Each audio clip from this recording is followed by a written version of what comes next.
In today's climate, nothing will make you a more accurate or confident shooter than Crimson Trace laser sighting systems. Get the immediate, decisive advantage of the world's only grip-integrated laser sights today. Shoot better. Stay safer. Crimson Trace.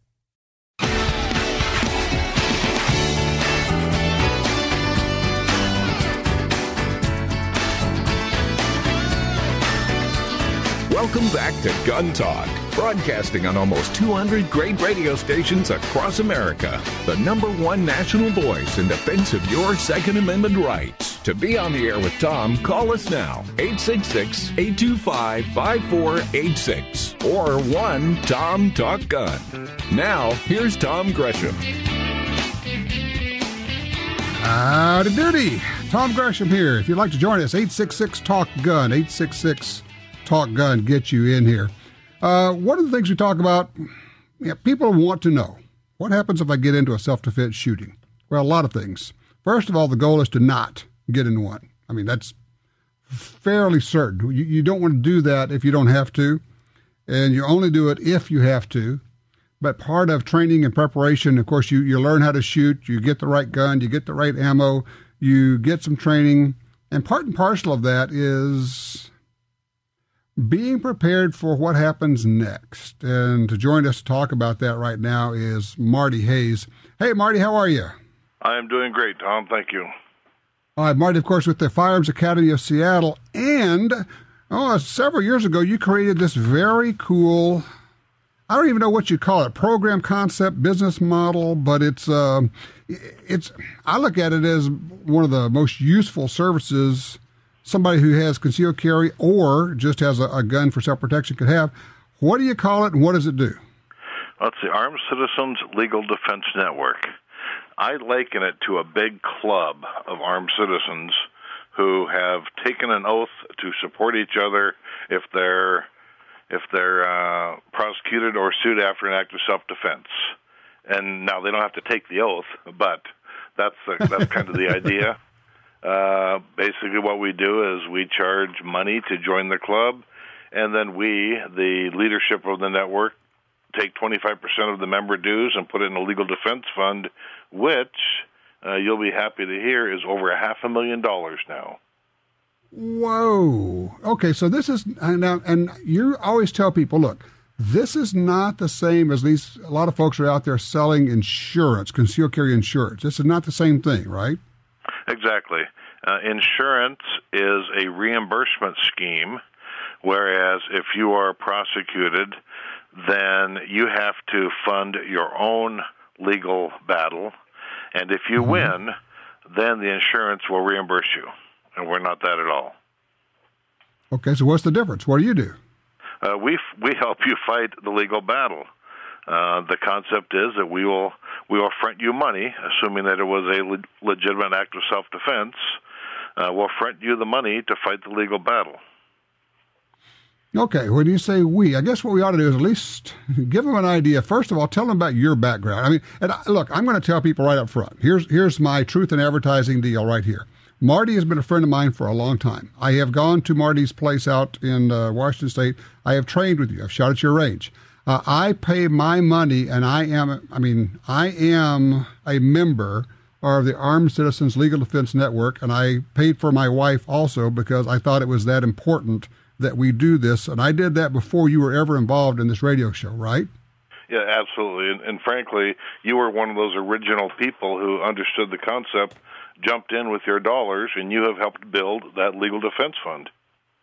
And that's what it is. It's all of us getting together and saying we're going to, essentially, if you will, you could call it self-insure, with all of us pooling our resources. And then, okay, first of all, tell them your background, because that's important, and then we'll tell them who else is involved. Well, my background is as a longtime law enforcement officer, and I retired about 15 years ago from full-time work, and then about 8 years, and I've been working and running the Firearms Academy of Seattle for the last 25 years, and so I've got a strong training background. And then in 2007, I hit upon the idea that we need to do something more to help our students after an act of self-defense, and so we started the network. Of course, that was after I decided to go and get a law degree because I wanted to be able to say. Don't leave out the part where you said, "Oh, by the way, I think I'll go to law school and get a law degree so I can do this better." Yeah, kind of one of those little minor life-changing events. Really?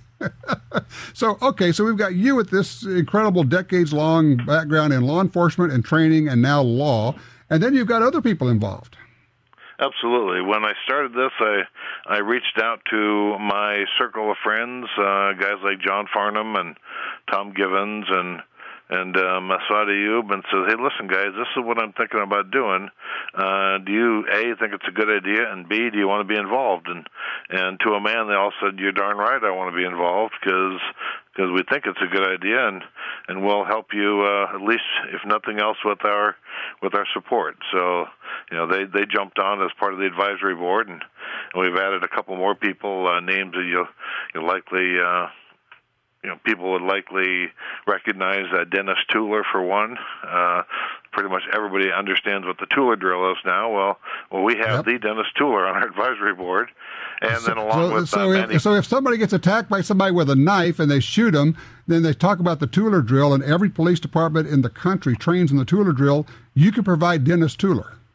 Absolutely. Either for background information or if the attorney and the member wants to use him in court, I'm pretty sure that he would be willing to go to court and testify on behalf of the member. Wow. Okay, so how does this work? I am, in fact, a card-carrying member.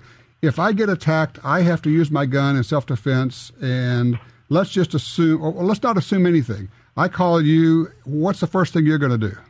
Well, the first thing is I'm going to ask, do you have an attorney? And if so, then I'm going to hang up and you're going to call your attorney.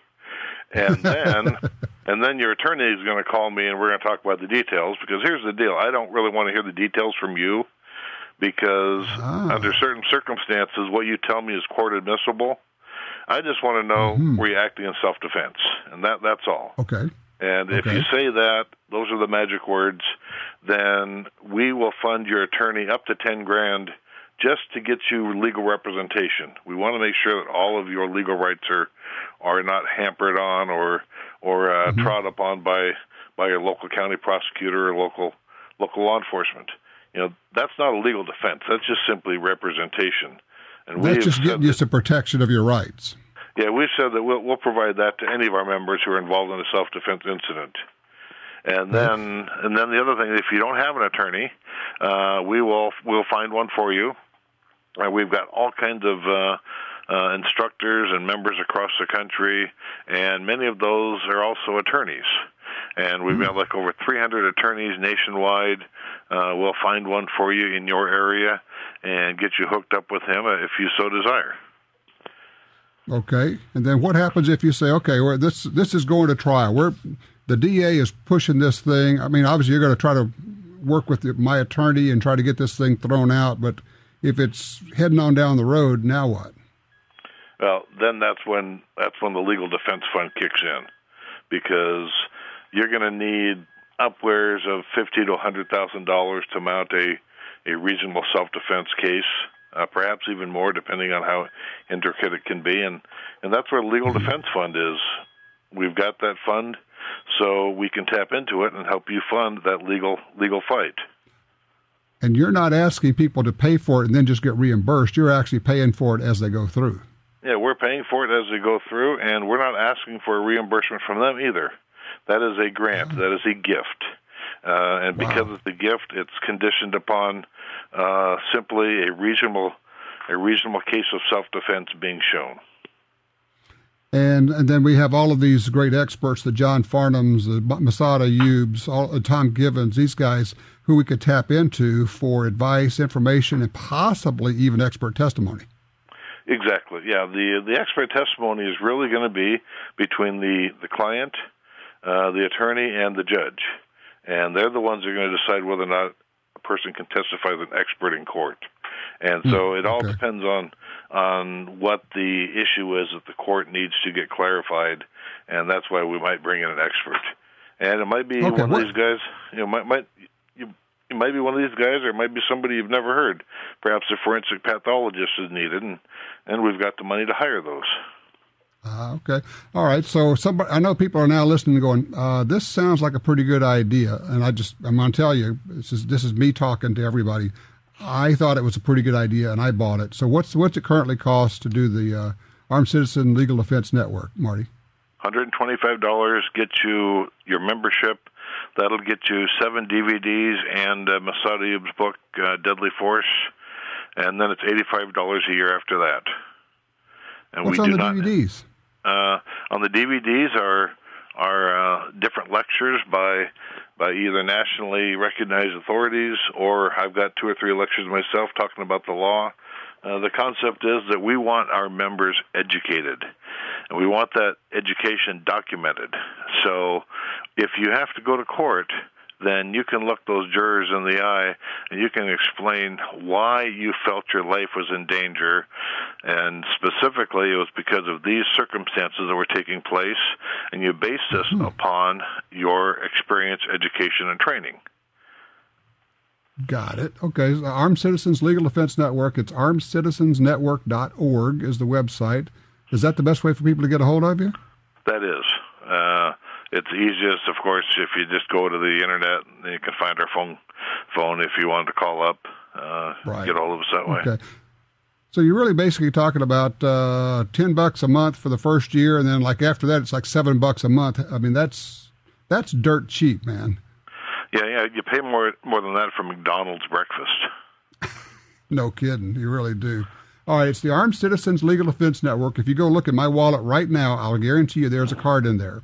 It has been in there for some years. I am a believer. I'm a customer, and Marty's my friend. Marty's wife is my friend. Both of them are top firearms instructors. And then you got John Farnham and Masada Ayoub and Tom Givens and Dennis Tueller, and I just think it's a whole lot better than insurance. I think it's basically what you've done, Marty. You've built a heck of a team there.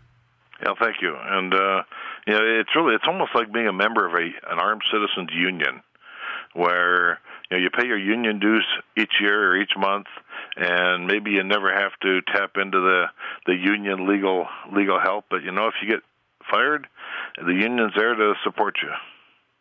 So it's basically all of us banding together to help each other. That was the idea behind it. Yep.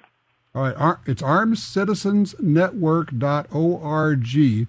And like I say, I'm a believer. I'm a member. Marty, thank you. Pass along my best wishes to your lovely wife and the crew out there. You got a great staff, great traders. I will do that. Thank you very much. And hey, Tom, now it's time for me to go fishing.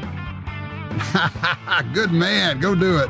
Marty Hayes, my friend. Yeah, by the way, if you are looking for training in that Portland, anywhere from between Portland and Seattle, the Firearms Academy of Seattle, highly recommend it. Check those guys out.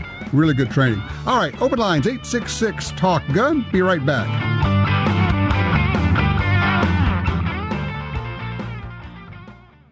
TopGunSupply.com carries a large selection of fine firearms and accessories. Get all the parts you need for your Sig Sauer, HK, and Glock pistols. Grips, screws, recoil springs, sights, barrels, magazines, holsters. The list goes on. Our knowledgeable sales staff, professional service, great prices, and super fast shipping are here to help you. Check us out today. TopGunSupply.com. TopGunSupply.com. In the war on terror, fighting crime in the streets, in competition, and homes around the world, one name in firearms stands out: Sig Sauer. Our pistols and rifles are renowned for their unfailing performance. This same commitment to excellence can be found in our line of SigTac accessories and the training offered by the Sig Sauer Academy. For unmatched quality, reliability, and innovation when it counts, choose Sig Sauer. Visit SigSauer.com today. Hi, I'm Tom Gresham. For more than 40 years, I've been watching an environmental disaster in my backyard, and it actually impacts all sportsmen in America. I'm talking about the massive loss of land on the Louisiana coastline. The U.S. Geological Survey said the swamps and marshes of coastal Louisiana are among the nation's most fragile and valuable wetlands. That land is disappearing. The Mississippi River Delta hosts as many as 10 million ducks and geese every winter. These are birds which migrate northward through the states, all the way to Canada. The wetlands of the Delta support some of America's best fresh and saltwater fishing. And here's the deal. The wetlands of the Mississippi River Delta are disappearing at a rate of 1 football field every hour. 1 football field every hour. Gone. We can reconnect the river with its wetlands and restore the Delta, but we need your help. Please visit vanishingparadise.org. That's vanishingparadise.org. Making news 30 years ago, the modern internet made strides when 5 supercomputers were linked to form a network. It was the same year ARMSCORE entered the U.S. market. What a coincidence. Why not use the internet to celebrate? Get big online discounts and rebates on the world's #1 selling 1911s from Rock Island Armory and quality ammunition from ARMSCORE. Get yours at armscore.com/guntalk. ARMSCORE, USA strong for 30 years.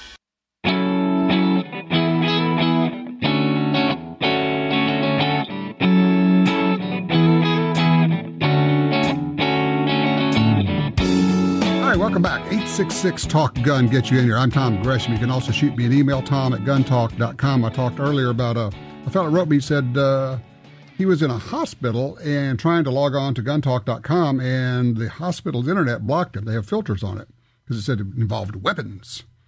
And I said, well, the thing to do is to speak up, say something. That's what the Truth Squad's all about. We don't shrug and just say, well, that's just the way it is. We speak up. And then I get this email from Ken. In Shreveport, the Shreve Memorial Library says several months ago, this is the Truth Squad in action now, let me tell you. Several months ago, I went to the Shreveport Library, and they had blocked several internet sites involving guns. I lodged a complaint at the desk and requested they contact their main office. I also emailed their network and management personnel. The next time I visited the library, the desk people assured me they did not intend to block guns. The internet sites were now open. That's how it works. It's entirely possible they buy a filter package from someone. They don't know what it's blocking. So you speak up and say, no.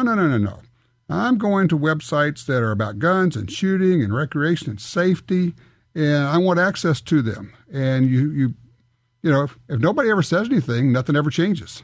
It's up to us to be the ones that step in and go, no. That's not going to stand. We have to have this conversation. You do it politely, but you can still do it firmly or at least persistently. It doesn't even have to be firm. You just have to be persistent about it. Keep coming back and asking. All right, line 4, Brian's with us, Huntsville, Alabama. Hey, Brian, what's happening in Rocketown?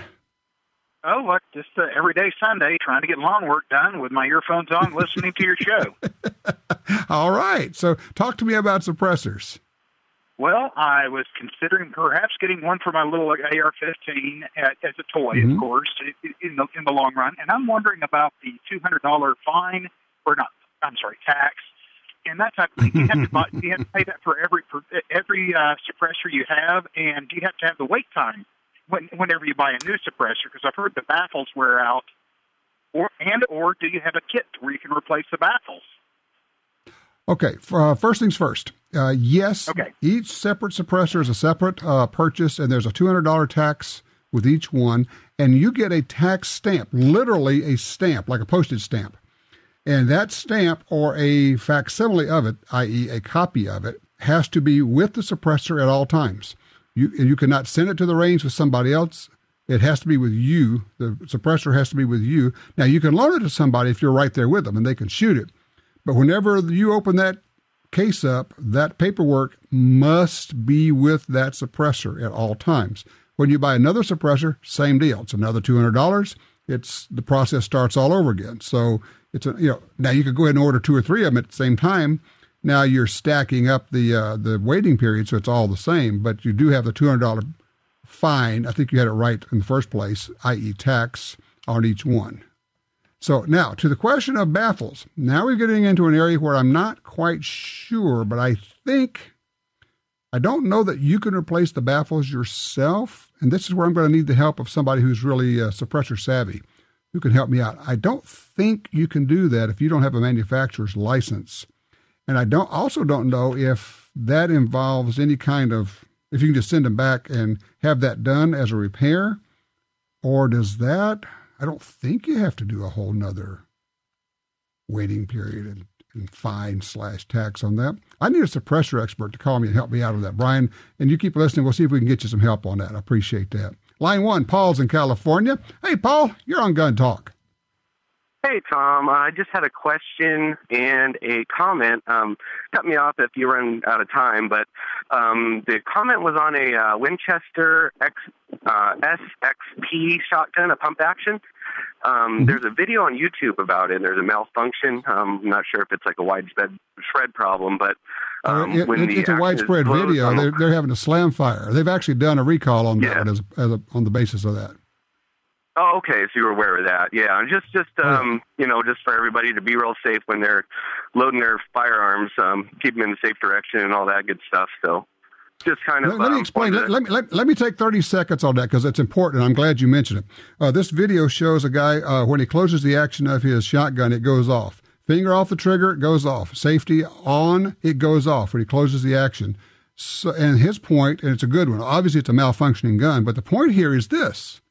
Keep the muzzle pointed in a safe direction. You think, well, I don't have my finger on the trigger. Doesn't matter. I have the safety on. Doesn't matter. It'd be incredibly rare, but it could go off. So thanks for letting me interrupt there and jump into the middle of that. I'm sorry, but I really wanted to get that in, Paul. So go ahead. Oh, yeah, no problem. It's a very important point. Also, my wife had heard a story about a 15-year-old that found one of his parents' guns and was playing around with it and discharged it. I think he hurt someone, and it's a sad story. And my wife made a comment that guns are built to kill people, and I kind of took offense to it a little bit because guns are used to protect people, and that was one of my arguments. But I think just the main point was just for people that own guns, just to make sure that they teach their kids, where they are and how to handle them safely. I think that's just a very important issue. I think it's critical for all of it. We've got to teach our kids safe gun handling. We've got to make sure that they're not curious about them. They should be shooting them and take them out of the range and know how to shoot them. And also, quite frankly, if you're not in control of your guns, they need to be where nobody else can get a hold of them. Done. Deal. Simple as that. As to the whole guns are built to kill people, well, chainsaws are not built for deforestation. They do one thing. They cut down trees. Guns launch projectiles. Whether it's in the Olympics or saving lives or in the hands of cops, a lot of uses out there. That's why we say be safe.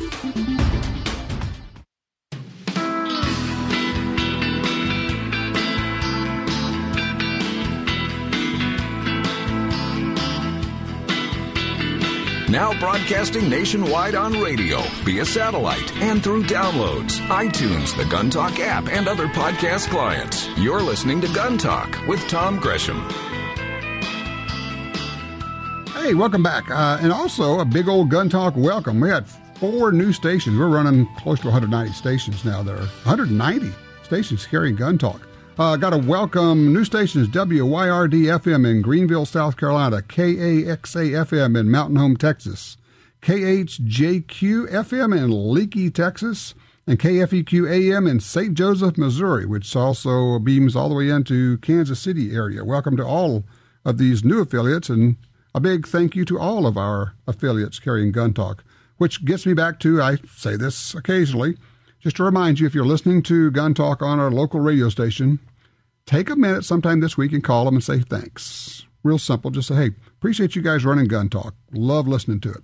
If you could do that, I would certainly appreciate it. All right, let's go to John on line 2. He's in California. Got an issue and a question and maybe a warning. Who knows? Hey, John. Hi. Really appreciate your program. Love listening to it. Thank you. I'll give the problem first. Okay. Roughly 4 years ago, actually 6 years ago, I purchased an XD, Springfield XD, from a police officer who just got a new one. He didn't like it, so he sold it to me. It was an XD40, and I got to make this story. It's a long story. I'll try to shorten it up. That was the first gun. I went through several magazines with that gun, had problems, talked to Springfield, They sent me new magazines. I had the same problem. They then offered to send me a new gun, which they did. I had the same problem. They sent me some more magazines. I bought magazines off the shelf. Then they asked me what I wanted, so I said, well, take me to a subcompact. Same things, 40 caliber, which I did. I came up with the same problem, and I was about to give up. And this same person wound up with another one of a fairly new XD. He said, here, you still have your problem. Try this one. It's another new one. See if you have the same problem. I did. I went through 15 magazines, 10,000. Hey, John. This doesn't mean anything to us unless you tell us what the problem is. Yes, it's the magazine. I had a magazine failure. The second round down, after repeated recoils, pushed out the back of the magazine. It would not eject on emergency reload. I brought it to the attention of several people. There are a lot of gun dealers here that know about it.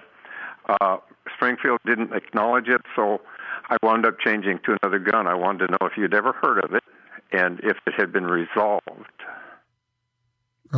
Well, no, I've not, so I don't think it has to be resolved. I don't know what's going on. I'm not sure how have you ever heard of anybody else having this problem? I talked to a couple of instructors from Front Sight. They said they had the problem, but they didn't ever pay that much attention to it. But I discovered it on a test, an emergency reload test. It didn't fall. Well, wait. What do you mean it didn't fall? When you drop the magazine out, it wouldn't drop out. It dropped about half an inch. What do you mean when you say an emergency reload? When you discover that your gun is empty and you need to put in a new magazine. Wait. You're saying that an empty magazine doesn't free fall out of the gun? That's what your problem is? That is correct. What it did is expand that's not unusual on a lot of round. That's not unusual on a lot of pistols. If there's no weight in the magazine, that you just yank it out, you throw it on the ground. And now the other thing that can be happening, because I have 40 caliber XDs. I've never had this happen to me. There's another possibility here. I'm just going to throw this thing out. The way you hold the gun, part of your hand, maybe the fat part of your hand could be contact in the mag.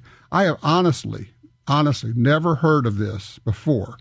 Now, I do know that in some guns you don't get a full mag drop if the magazine is empty. Obviously, when it's got some weight in it with loaded ammo in it, you do.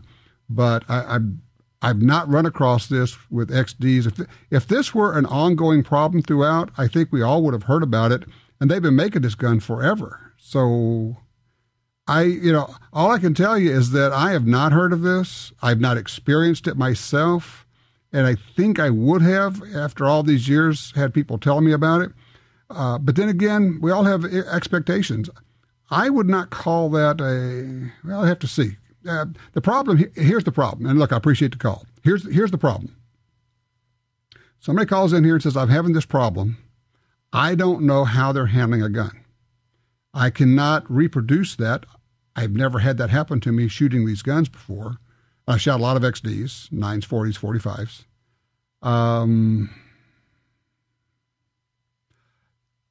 And frankly, it's difficult because I don't want to say, gee, here's the problem. What do? You say, do you know what you're doing? Do you handle a gun well? I don't know.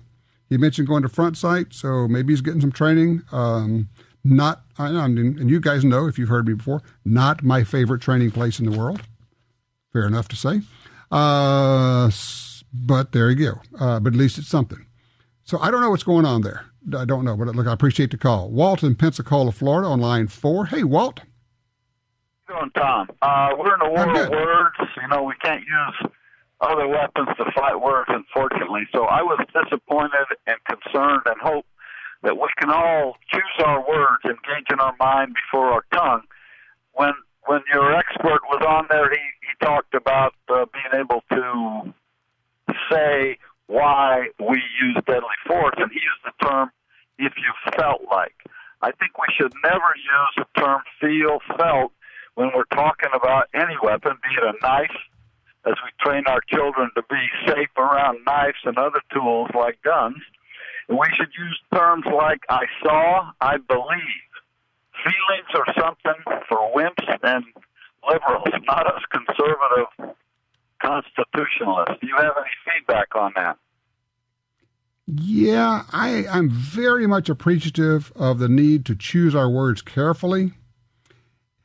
In this case, we may be straining at gnats, where you say, I felt like my life was in danger, I think is the same thing as I believed my life was in danger. I don't think that there's an iota of difference in there. And all we're doing in this case is saying, I felt as though he was going to kill me if I didn't do it, which is the same as I believed he was going to do it. I don't see any difference there. And trust me, I am very sensitive to the use of words and the choices of the words. So while it may hit you as wrong, it didn't hit me that way, is all I can say. I didn't react that way to it, so I don't know, but it's kind of my take on it. But I do take your point, and I think it is smart for us to choose our words carefully and be careful about what we say and how we present our arguments, because the words do have specific meanings, and sometimes we're persuasive and sometimes we're not. And sometimes it actually goes against us if we choose the wrong words, which is what I think he may be saying there. But in this case, it didn't bother me. What do you think? Does it bother you if you say, I believed my life was in danger versus I felt my life was in danger? I don't know. We may be putting too fine a filter on that. 866-TALK-GUN.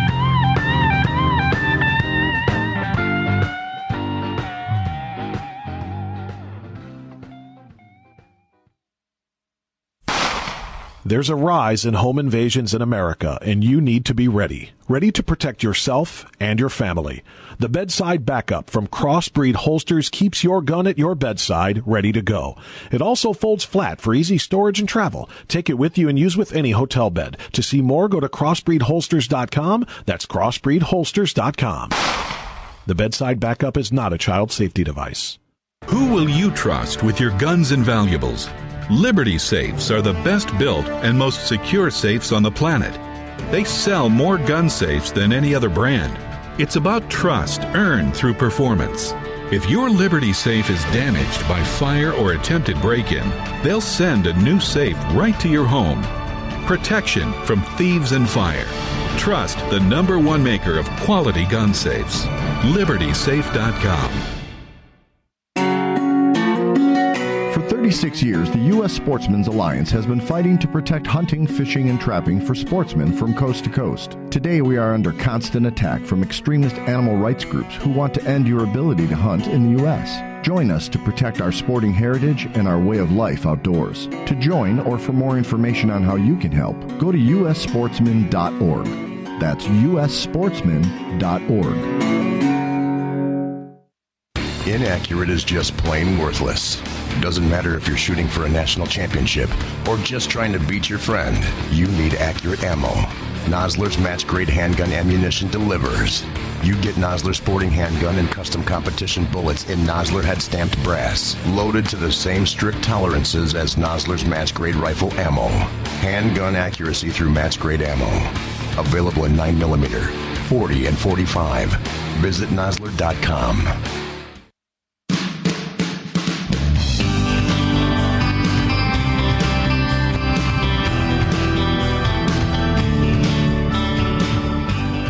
All right, 866-TALK-GUN gets you in here. You can also send me an email, tom@guntalk.com. Did you see this story out of Chicago about the Uber driver? Now, remember, it's Illinois. In Chicago, this Uber driver is licensed to carry. He's driving along, actually stopped somewhere, and a group of people began walking in front of him. It's about 11:50 p.m., almost midnight. The 2900 block of North Milwaukee Avenue. When this 22-year-old guy starts shooting into the crowd. Driver, and I've seen two different reports. One says he pulled a handgun, one says he pulled a shotgun, which sounds weird. The driver pulled out a handgun in the story I'm reading out of the Chicago Tribune and fired 6 shots at this guy, hitting him several times. The responding officers found the bad guy lying on the ground bleeding, the Uber driver not hurt, other people saved. The police said, hey, it's a good shoot. What makes this, of course, astounding is it was in Chicago, where they spent millions of dollars trying to keep people from being able to carry guns so they could protect themselves and other people. And here we have this report of this guy saving lives. It made a brief blip in the media, and then poof, like smoke, it was gone. Good guy saves people using his gun. Media won't talk about that. We're not going to talk about that. That might lead people to think that good people with guns can save lives. We're not going to send that message out there. All right, line one. John is in Texas. Hello, John. Talk to me about suppressors. Yeah, I'd heard you talking to a guy that called in a minute ago talking about the wait time on suppressors. I just got my first one within a couple of days of 3 months. 3 months now? That's great. Yeah, that's what I thought. That kind of surprised me, and I was just on the way out putting the first few rounds through it to see how it did, and I heard he call in. I thought, well, I'll just let you know. That, well, are you at the range now? I now? don't know what it is with the wait. Sir? Are you at the range now? No, I was on my way out there when I heard him call in. I've been waiting to talk to you, and I'm fixing to head that way shortly. Heck, I was going to have you shoot a couple rounds for me. I'll do that. All right. Well, that's great. Well, look, I appreciate it. 3 months is the report now. Thank you, John. I appreciate that. I appreciate the info. And look, I get it. I understand. Yeah, we say 3 months, that's great. No, it's not great, really. 3 months is horrendous. You should be able to walk in and pay your money and walk out.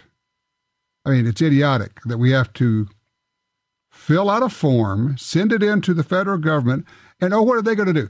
They're going to spend months doing the exact same background check that's done in minutes when you buy a gun from the store. And you get to pay $200 for the inconvenience. And you're required to have this tax stamp with this muffler, which is all it is. It's a muffler that screws onto the front of your gun. And if you go somewhere without that tax stamp with your muffler, then you're in serious bad trouble. And there are states you can't go into without your muffler. You can't take your muffler with you everywhere. And if you travel on an airplane, a commercial airliner, your muffler is actually treated as a firearm. In fact, legally it is a firearm. So it must be treated as such. So yes, the 3 months we're having to wait now is better than the 12 months it used to be. It's still horrendous. It's uncalled for. It's unconscionable. And with any luck, maybe somewhere down the line we can get that eliminated and say, look, if you could do a 5-minute call-in background check for buying a handgun or a rifle or a shotgun, why should you not be able to do that? Or in fact, frankly, you shouldn't have to do anything to buy a muffler. You should be able to put $15 down on the counter and walk out with a muffler, which is what a silencer is. And then we wouldn't have all this silliness with trust and LLCs. And it is all about demonizing gun owners and guns. It's exactly the same as with switchblades. Switchblades got a bad reputation for being in some movies, and people passed a bunch of laws banning switchblades because of the movie West Side Story. People, they put these requirements in. You know where the requirements came from for suppressors and why they were essentially banned? It was from game wardens. It wasn't because of crime. It was because, game wardens said, well, people can use these to poach at night. We won't be able to find them. We won't hear the gunshots. Idiots. We have lost more of our freedoms, our personal freedoms, as a way to make it easier, make the jobs easier, supposedly, for law enforcement officers. You should not give up your freedoms to make someone's job easier. Some jobs are just more difficult. And frankly, in this case, a lot of stuff that is illegal shouldn't be illegal. And that doesn't even get us to the subject of open carry, where it's legal, and there are still some police departments that say, it doesn't matter, we're just going to hassle you every time we see you, no matter what, because we don't like it. Or the police chief who said, yeah, you can have open carry, but just understand that when we see that, we're going to point our guns at you, we're going to throw you on the ground. Then we're going to sort it out. Really? Something that you already know is legal and have no reason to think that it's not legal. And I don't know, there's a whole lot. We've come a long way. but we still have a lot of room here, a lot of room for improvement. 866-TALK-GUN.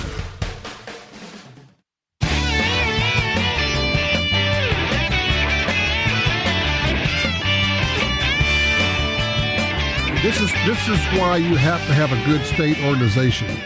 Just got this email alert. This is happening this Wednesday in the Louisiana legislature. There's a House Bill 488. Listen to this. This is important. This is how these things happen. This is a bill that supposedly is just about domestic violence. But what it is it's an expansion of the domestic violence or domestic abuse. It goes from domestic violence to domestic abuse. And it would result in a lifetime ban on your Second Amendment rights under federal law and a 10-year prohibition on gun ownership under state law. It expands domestic abuse. It would no longer have to apply to family relationships or even to violence. It would include, quotes, threats of force in the definition of a, quote, crime of violence. In other words, just a threat of force. I'm going to knock your block off. Federal law says there has to be an actual use of force or the threatened use of deadly violence. This thing is going to come up on Wednesday in the Louisiana legislature. If you're in Louisiana, get involved. Call your member of your House, call your representative, and tell them to vote against HB 488.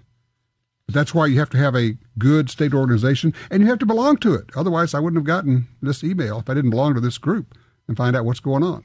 There you go. All right, line 2, Henry, Baton Rouge, Louisiana. You going to a gun show? Good afternoon. I'm sorry? Have you been to the gun show? Not lately. I've been kind of boycotting. I'm upset. I have a CCW like everybody else. But whenever it seems that we go to the gun shows, at least here in Louisiana, and you've probably experienced this, there's always a police officer at the front gate, and they want you to declare your guns and then give them to him so he could unload them, take the ammunition, and put one of these zip ties around it to make certain it doesn't get loaded. Now, that seems contrary to what we're standing for with our CCWs. Yep. And let me try something, though. And I understand what you're saying, and I get it. And it bothers me, too. But I'm trying to see this from the other side. If you're the gun show organizer, and you've already had 3 shots fired in your gun shows because yahoos pull their carry guns out and say, let me see if this will fit that holster. Let me check that magazine, see if it'll work in my gun. And they pull the trigger and fire a shot inside a gun show. After a while, you're going to say, you know what? We probably don't want to have any loaded guns in here because people are picking up guns and handling them and pulling triggers on them. And it happens more times than you would think that yahoos, and it's the only word I have for them, yahoos, pull out their carry gun, screwing around with it. Here, let me show you mine. Yeah, I got one just like that. Bang. If you're lucky, nobody gets hurt. If you're not, somebody gets shot. So you're the organizer of a gun show. What are you going to do about it? Well, I can see your point. Conversely, however, I don't know about other CCW classes, but the ones that I've been to over the years, and I've had my permit since they were legalized in Louisiana, the primary emphasis has been on safety. And apparently these yahoos are missing that part. Yeah, apparently is absolutely true. I get it. I understand where you're coming from. It bothers me, and I'd like to say, well, to heck with that. I'm just going to go in, or I'm going to ignore it, or whatever. But looking at it from the other side and trying to keep people safe, if you've got you're a guy who puts on these shows, and you've had people torch one off now and then at a gun show, you're thinking, okay, guys, I've tried to work with you, but as we always say, that's why we can't have nice things. You got 1 or 2 yahoos out there who screw it up for the rest of us. I'm just trying to explain the perspective from the people who are putting on the show. Boycotting the show, certainly your call. I get it. On the other hand, I'm not sure. Has anybody ever heard of anybody being robbed at a gun show? And maybe out going to the parking lot? That's a different issue. I don't know. 866-TALK-GUN. What do you think? Should we have to disarm going into a gun show?